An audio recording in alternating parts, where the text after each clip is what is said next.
안녕하세요. 오늘도 사연 살롱을 찾아주셔서 감사합니다. 다소 들뜬 기분으로 사연을 보내는 저는 30대 중반의 여성이에요.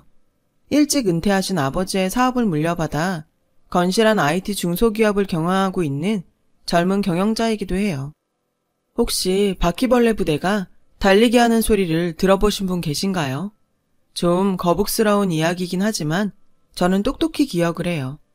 IMF가 몰고 온 끔찍한 눈보라가 대한민국을 꽁꽁 얼렸던 시절, 저희 아버지는 젊은 나이에 파산을 당하셨어요. 큰 꿈을 품고 시작한 벤처기업이 부도를 맞았거든요.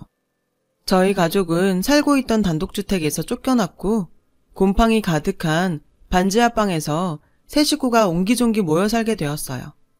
바퀴벌레 부대가 달리기 하는 소리는 그때 들었던 소리고요. 어두운 집에 불을 켜고 들어갈 때면 우스스스 숨는 소리가 들렸어요. 잠을 자려고 불만 끄면 어디선가 기어나오는 소리가 또 우스스스. 어렵고 막막한 시절이었죠. 그럼에도 저희 가족은 좌절하지 않았어요. 살다 보면 언젠가는 좋은 날도 오겠지 하는 노래를 함께 흥얼거리며 길고 긴 IMF 겨울을 지나왔거든요. 아버지와 저는 그 노랫말을 현실로 만들기 위해 무진장 노력했어요. 아버지는 다시 사업을 시작하기 위해서 백방으로 뛰어다니셨고 저도 부모님께 힘이 되기 위해 죽어라 공부했어요. 그 흔한 연애조차 한번 해본 적 없을 정도로 열심히였죠. 그 결과 아버지는 재기에 성공하셨고 저 또한 인서울 4년제 대학 경영학과에 입학할 수 있었어요. 그리고 마침내 제가 대학을 졸업하던 날 아버지는 저를 불러다 앉혀놓고 취업 계획에 대해 물으셨어요. 저는 차차 생각해볼 예정이라고 했죠. 그러자 아버지는 잠시 생각에 잠기셨고 저는 그런 아버지를 다독였어요. 걱정 마. 나 아빠 딸내미잖아. 금방 어디든 가서 자리 잡겠지. 그러지 말고 아빠 회사에 와서 일 배워보지 않을래? 아빠의 뜬금없는 취업 제의에 솔직히 좀 당황스러웠어요. 그런 제 마음을 아셨는지 그러시더군요. 어릴 적부터 고생을 많이 해서 부쩍 힘에 부치신다고요. 얼른 은퇴하고 낚시나 다니면서 쉬고 싶다고 말이죠. 저는 그 지친 어깨를 차마 외면할 수 없었고 결국 아버지 회사에 취업하게 되었어요. 솔직히 말하면 취업이라기보다는 회사를 물려받을 준비 과정이었죠. 일터에서 마주한 아버지의 모습은 만만한 분이 아니었어요. 직원들의 인격을 존중해 주면서도 필요할 때는 사업가답게 철두철미하고 냉철한 분이셨죠. 저는 그런 아버지의 모습을 롤모델로 삼아 회사 일을 배워나갔어요. 그리고 30을 맞이하던 생일날에 회사의 새 대표로 취임하게 되었어요. 그날 저는 아버지의 은퇴 선물로 적금을 탈탈 털어 고급 낚싯대 세트를 선물해 드렸어요. 아버지께서 닦아놓으신 업계 평판과 물려주신 사업 수완 덕분에 저희 회사는 가파른 성장세를 보였어요. 그리고 얼마 지나지 않아 외주업체를 여러 건 늘인 회사로 성장할 수 있었죠. 하마터면 제 남편이 될 뻔했던 문제의 그 인간은 외주업체 소속으로 저희 회사를 담당하는 영업직 사원이었어요. 그가 저희 회사에 처음 방문하던 날 저는 회사 대표란 사실도 까맣게 잊은 채 그에게 한눈에 반해버렸어요. 그 사람이 엄청 잘생겼거든요. 회의 자리에 홍보 모델을 데리고 온 게 아닐까 생각했을 정도로 말이에요. 창피하긴 하지만 제가 남자 얼굴을 무지하게 따지거든요. 능력이야 나한테 충분하니 남자는 잘생겨주기만 하면 평생 얼굴 뜯어먹고 살아도 괜찮다고 믿었거든요. 그럴 수밖에 없었던 게 대학생 시절을 포함한 학창시절 내내 저는 공부만 하면서 지냈거든요. 남들이 이런저런 연애를 겪어가며 좋은 남자 보는 법을 배워갈 때 저는 그저 책들과 치열한 밀당을 벌였을 뿐이니까요. 그래서 정말 아무것도 모르는 채로 딱 그 남자의 얼굴 하나만 보고 대뜸 연애를 걸어버렸어요. 그러지 말았어야 했는데 말이죠. 연애를 하는 내내 저는 그 남자에게 휘둘렸고 지인들로부터 촌스럽게 굴지 말라는 조언을 심심찮게 들을 정도로 헌신적으로 그를 사랑했어요. 다행히 긴 연애는 아니었지만요. 그 남자는 처음부터 결혼할 생각으로 시작한 연애였던 데다 예비 시댁 식구들도 마찬가지였죠. 제가 그 남자의 부모님과 우연히 마주치던 날 예비 시어머니께서 곧장 말씀하시더라고요. 두 사람 나이도 있는데 괜히 시간 낭비하는 것도 그렇잖니? 그때까지만 해도 남자친구에게 홀딱 빠져있던 저는 속으로 내가 드디어 품절이 되는구나 쾌재를 불렀죠. 그러는 사이 예비 시어머니의 말씀이 이어졌어요. 서로 좋아 죽겠는 눈치인데 이래저래 잘 것 없이 합치는 게 어때? 그 말에 저는 이게 웬 떡이냐 싶었죠. 그렇게 번갯불에 콩 구워 먹듯이 곧장 상견례 날을 잡았어요. 예비 시모께서는 당신들의 어려운 사정을 있는 그대로 털어놓으셨어요. 촌부의 자식으로 제대로 배우지 못했고 근근히 입에 풀칠이나 하며 살았다고요. 그렇게 겨우 숨 돌리고 살 수 있게 되었을 즈음 다단계 사기를 당해 지금도 2억 상당의 빚을 갖고 있다고 하더군요. 저희 부모님은 그 이야기를 듣는 내내 눈시울을 붉히셨어요. 바퀴벌레 발소리를 들으며 지내야 했던 어려운 시절을 떠올리며 그때의 심정을 되새긴 탓이었죠. 저 또한 그랬으니까요. 그래서인지 모든 어려움을 털어놓는 예비 시부모의 모습이 참 솔직하게 느껴지더라고요. 아버지도 저와 같은 생각이셨을까요? 예비 시부모님께 약속을 하셨어요. 제 딸이 능력이 있어서 얼마나 다행입니까? 신혼집은 제가 김서방 직장 근처에다 마련할 테니 아무 걱정하지 마세요. 저도 예비 시부모님께 약속을 드렸어요. 결혼 비용도 제가 다 알아서 할게요. 필요한 거 있으시면 언제든 편하게 말씀하시고요. 아, 이제와 생각해보면 도끼로 제 발등을 찍고 싶다니까요. 아무튼 상견례가 훈훈하게 끝이 나고 본격적인 결혼 준비가 시작되었어요. 예비 시부모님과 함께 다니며 예식장을 잡고 스드메도 예약하고 부족한 건 없는지 수시로 살폈어요. 그러던 어느 날 신제품 출시로 한창 업무에 분주하던 저에게 예비 시모께서 함께 갈 곳이 있다며 전화를 주셨어요.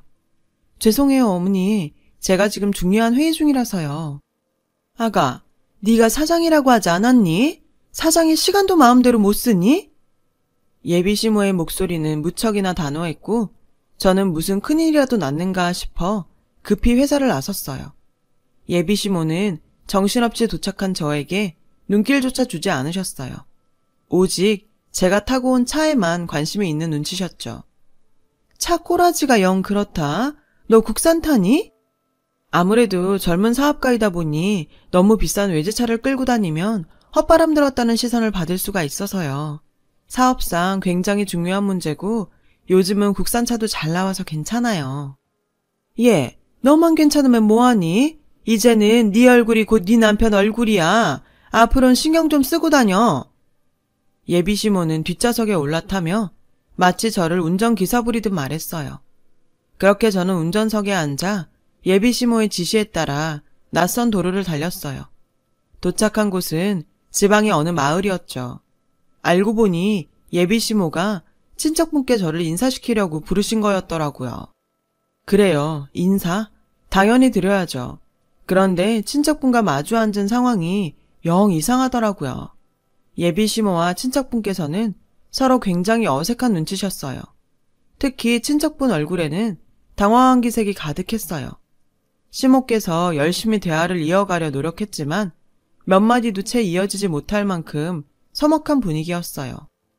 알고 보니 그럴 만한 이유가 있더라고요. 멀어도 너무 먼 친척이었거든요. 심지어 시모도 친척분과 본인이 몇 촌 사이인지도 모르시더라고요. 애초에 의미가 없는 만남이었던 거죠. 인사를 마치고 돌아오는 길에 시모가 제게 의미심장한 말을 던지셨어요. 이건 따지고 보면 결혼준비 잔혹사의 서막을 알리는 멘트이기도 했어요. 우리는 집안끼리 유대가 너무 깊어서 수시로 왕래하면서 지낸단다. 명심해. 저분들까지 모두가 한 식구야. 이후로 예비 시모께서는 바쁜 저를 매일같이 불러내 운정회사 부리듯 하며 멀고 먼 친척들 순회 인사를 시키셨어요. 마치 동남아 순회 공연하는 수준이라고 해야 할까요? 아무튼 그러던 어느 날 마침내 시모께서 속내를 드러냈어요. 촌수가 너무 멀다고 소홀하게 생각하지 말거라. 우리는 다 한 식구야. 결혼 준비하는 데 있어서 한 점 부족함 없이 하라는 뜻이야. 예단은 간략하게 2억 정도로 하자꾸나. 이게 다 너 예쁨 받으라고 하는 거니까 그렇게 알고. 예비시모의 말도 안 되는 요구에 저는 아무 대꾸도 못했어요. 그때 딱 부러지게 안 된다고 했어야 했는데 제가 멍청했어요. 한창 콩깍지에 씌었던 때라 그랬죠. 당시에는 내가 사랑하는 남자 체면을 세워줄 수 있다면 그깟 돈 2억이 아깝지 않다고 생각했거든요. 이 결혼이 잘못된 것임을 깨닫게 되기까지는 그리 오랜 시간이 걸리진 않았어요. 바로 예비시모의 한마디 덕분이었죠. 너희 둘 다 회사 일로 바쁠 테니 예단 준비는 내가 하마. 내 계좌로 예단 비용 보내도록 해. 집집마다 맞춰서 내가 직접 마련할 테니. 그 순간 불현듯 떠오르는 장면이 있었어요. 상견례 자리에서 예비시모가 다단계 사기로 2억 원의 빚을 갖고 있다고 말했던 바로 그 장면이었죠. 정신이 번쩍 든 저는 일단 예단비 얘기를 얼머부리며 자리를 떴어요. 그리고는 곧장 예랑이를 찾아가 예단비 얘기를 전했죠. 그러자 예랑이 반응이 가관이더라고요. 너네 돈 많잖아. 솔직히 네 입장에서 2억? 그거 큰 부담도 안 되잖아. 그러니까 그냥 우리 엄마 체면 좀 살려줘. 째째하게 굴지 말고. 난 또 뭐 대단한 일이라고. 예랑이 그 말을 듣는 순간 신기하게도 제 눈에 찰떡같이 붙어있던 콩깍지가 깔끔하게 떨어져 나갔어요. 정이라는 게 이렇게 순식간에 떨어질 수 있는 거구나 싶을 정도로요. 늘 잘생겨 보이던 남자친구의 얼굴이 그때는 왜 그렇게 밉상이던지. 그날 저는 아버지께 모든 얘기를 털어놓았고 아버지께서는 저를 달래주셨어요. 일단 시간을 갖고 생각해보자. 돈이라는 게 얼마나 사람을 치사하게 만드는지. 그 심정 우리가 모르는 것도 아니잖니. 그러니 시간을 주고 기다려보자꾸나. 늘 현명하신 아버지였기에 저는 예랑과 예비시댁에 시간을 주기로 했어요. 그렇게 차분히 기다리며 저에게 진심으로 다가와 주시기를 바랬죠. 하지만 그러는 중에도 예비시모는 제게 수시로 연락해 예단비 2억은 언제 입금해 줄 거냐고 채근을 해댔어요. 거기다 예랑이가 회개한 행동을 한다는 소식도 전해 듣게 되었죠. 소문을 듣자 하니 예랑이 자기 직장에서 와이프 될 사람이 거래처 사장이라고 거들먹거리다 상사들 눈밖에 났다더라고요. 고민 끝에 이대로 두어서는 안 되겠다고 판단한 저는 예랑이를 불러냈어요. 그런데 저에게는 한마디 말도 없이 약속 자리에 예비 시모와 시누이를 데리고 나왔더라고요. 예, 며느라, 네 시누이가 글쎄 임신을 해버렸다지 뭐니? 상황이 어쨌든 간에 일단 저는 시누이한테 축하한다고 말했어요. 말로만 축하한다면 쓰니? 명색이 새언니가 돼가지고. 그래서 말인데 이왕 이렇게 된 거 니들 합동결혼식으로 하는 건 어떠니? 어차피 결혼 준비하는 거에 좀만 더 보태면 가능할 것도 같은데 말이다. 네 시누이 배부르기 전에 해야 하잖니? 가족끼리 얼마나 보기도 좋니? 보자 하니 이 인간들은 어떻게 하면 저희 집 돈을 빨아먹을 수 있을까 그 고민만 하는 사람들 같더라고요. 예단비도 모자라 자기 딸 결혼식까지 저희한테 떠넘기려 수작을 부리더군요. 화가 난 전 자리를 박차고 나와버렸어요. 이미 이 결혼은 아니라는 판단을 내린 참이었기에 굳이 큰소리 내가며 싸울 가치조차 없다고 생각했거든요. 그러기엔 제 시간이 너무 아까웠어요. 그런데 예랑네 식구들은 그날 제 행동을 암묵적 동의로 받아들였던 모양이에요. 제가 기분 나쁜 티를 내며 나갔음에도 일방적으로 합동 결혼식을 추진하기 시작했더라고요. 추가된 예식비용 청구서가 수시로 제 사무실로 날아들더군요. 참다 못한 저는 예랑에게 파혼 통보를 했어요. 더 이상 엮이기 싫다는 말과 함께요. 하지만 예랑은 이런 제 행동을 그저 결혼을 앞둔 여성이 겪는 메리지 블루로 받아들이고 있더라고요. 여자들 결혼 전에 우울증 걸린다며. 그래서 자기도 그런 건가 했지. 내가 우울증이라고? 기가 막혀. 아직도 상황 파악이 안 되는 모양인데 나 지금 어느 때보다 아주 멀쩡해. 그럼 뭐야? 자기 혹시 돈 좀 있다고 우리 집 무시하는 거야? 긴 말 필요 없고 너도 너희 식구도 제발 내 인생에서 나가줘. 내가 하고 싶은 말은 이것뿐이야. 그럼에도 불구하고 얘랑은 계속해서 저를 연인 취급하며 연락을 해왔어요. 예비 시댁 식구들도 마찬가지였고요. 그들이 이러는 건 둘 중 하나였을 거예요. 저희 파혼 선언을 예비 신부들이 흔히 겪는 우울증이라고 가볍게 치부했던가, 아니면 동욕심에 모르는 척 외면했던가. 어느 쪽이든 저와 제 부모님의 파혼 결심은 확고했고 하루빨리 그들을 떨궈내는 것만이 남은 숙제였죠.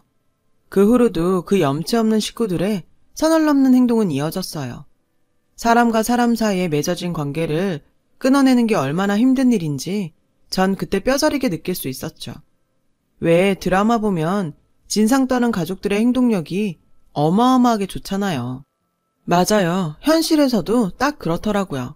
하루가 멀다 하고 저를 찾아와서는 저희 회사에 예비 시아버지와 자기네 친척들 취직 자리 만들어달라고 진상을 떨기도 하고, 심지어 제가 파혼 사실을 거듭 강조하며 찾아오지 말라고 엄포를 놔도 찰가머리처럼 달라붙어 제 가족들까지 괴롭히더라고요. 한 번은 예비시모가 저 몰래 제 아버지를 찾아가 그랬다더라고요. 건강하게 살아계신 제 부모님 유산을 선지급해달라고 말이죠. 유산 미리 땡겨서 임신한 자기 딸내미 카페를 차려주려고 한다나요? 사위도 자식인데 그럴 자격 있다면서요. 말도 안 되는 소리에 제 아버지는 노발대발 하셨고, 급기야 이 뻔뻔한 인간들 때문에 뒷목까지 잡으셨죠. 뒤늦게 그 소식을 듣고 집으로 달려가 보니 이미 경찰까지 출동해 있더군요. 격분한 아버지가 부른 거였죠. 경찰 손에 끌려가는 예비시모를 향해 아버지는 파혼을 공식화했어요. 그런데 이 인간들이 얼마 뒤 저희 집에 주거 침입을 해서는 아버지 낚싯대까지 훔쳐갔지 뭐예요. 제가 사장으로 취임하던 날 가족들을 위해 평생 헌신하신 아버지께 선물했던 그 낚싯대를 말이에요. 그 사실을 안 저는 당장 전화를 걸었어요. 당장 낚싯대를 가져오지 않으면 고소하겠다는 최후 통첩을 전하려고요. 그런데 시누이가 전화를 받아서는 대뜸 이러지 않겠어요?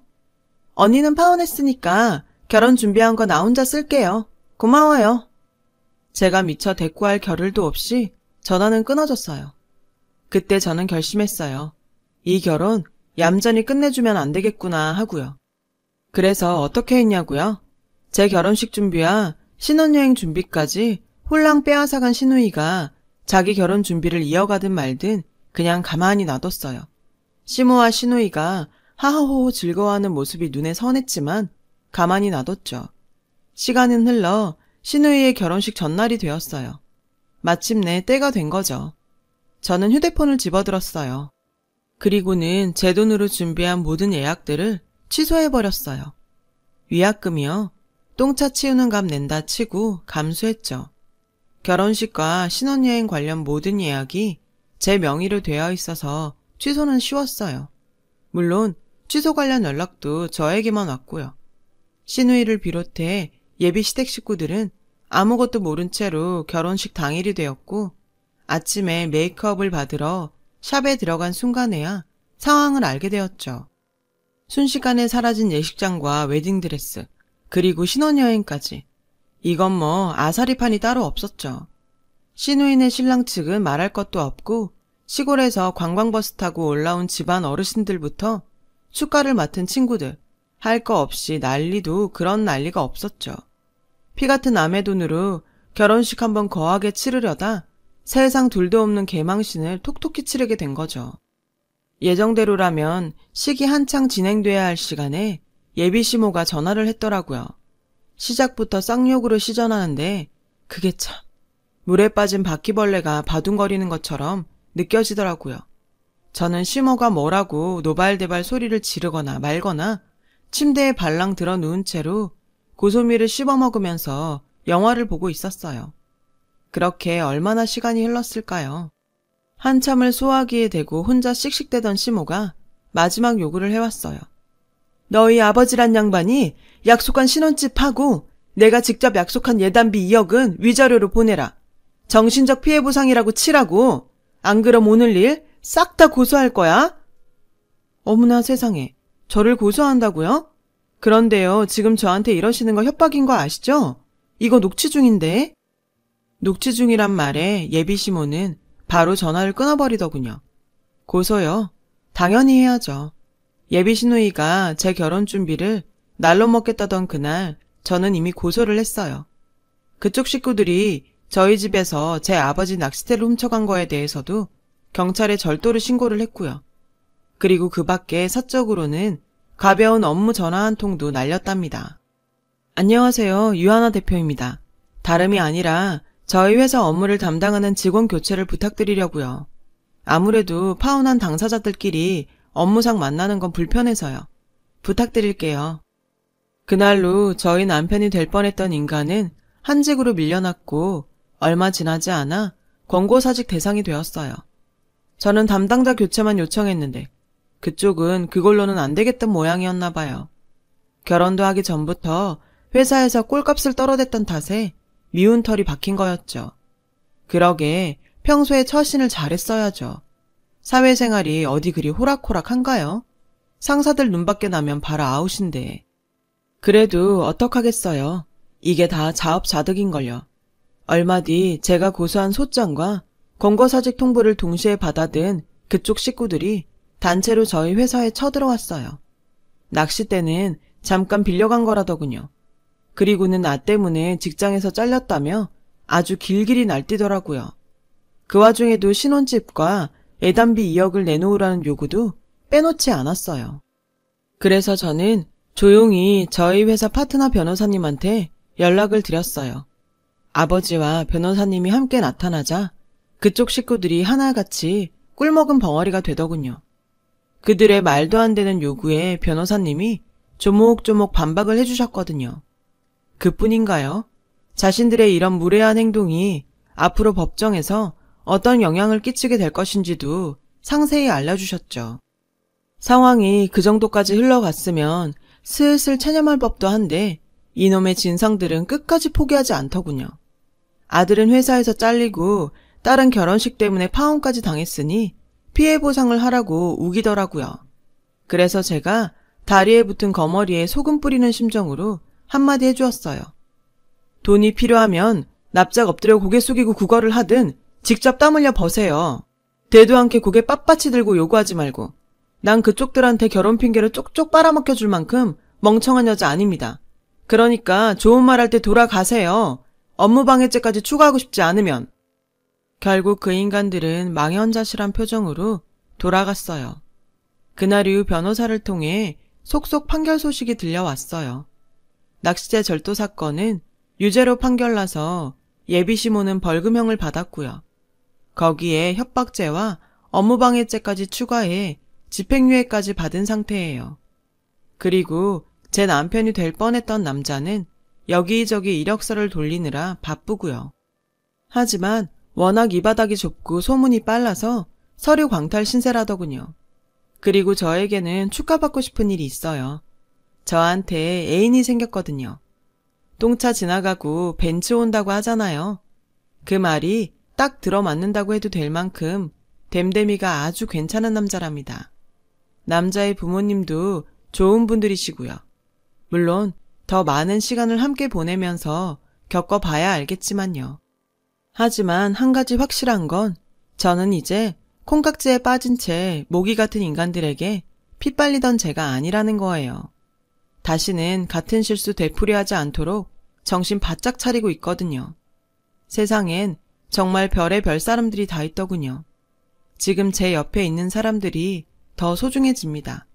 여러분도 주변에 소중한 인연들 가득하시길 바래요. 제 긴 사연을 들어주셔서 감사드립니다. 여러분, 사연 댓글에 응원과 현명한 조언 부탁드려요. 좋아요와 구독은 저에게 큰 힘이 됩니다.